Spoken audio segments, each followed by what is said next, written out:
So beyond kind of the legislation we've passed, what is the Alberta government? Part of it is also affordability, your mandate. Absolutely. What are we doing to help either lower utility bills or affordability in general? So there's lots of things that we're doing.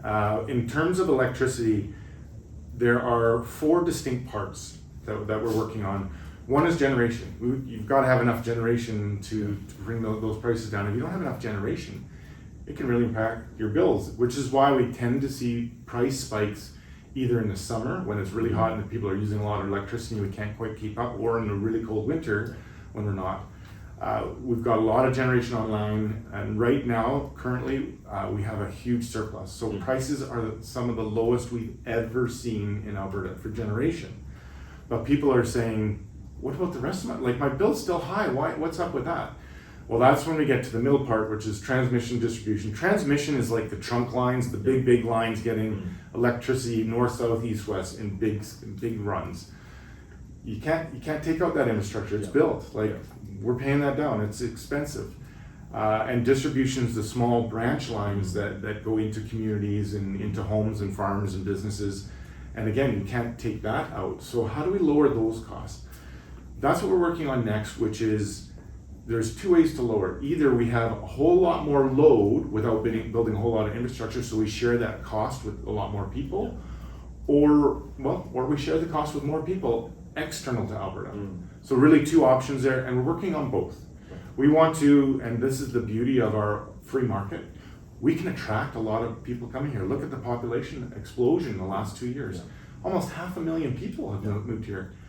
Yes, we're going to build new houses, but we're not building new transmission lines. We're not building a huge amount of new distribution lines. So that means more people are paying the same bill for that infrastructure. Over time, we'll see that come down. The other thing that we're going to do is attract a lot of industry, which we've also been seeing. And people are talking a lot about AI, artificial intelligence, and computing and data center computing. When they come on board, they use a ton of electricity. That can also help draw that cost down on the transmission distribution part. And the last is the competitive retail.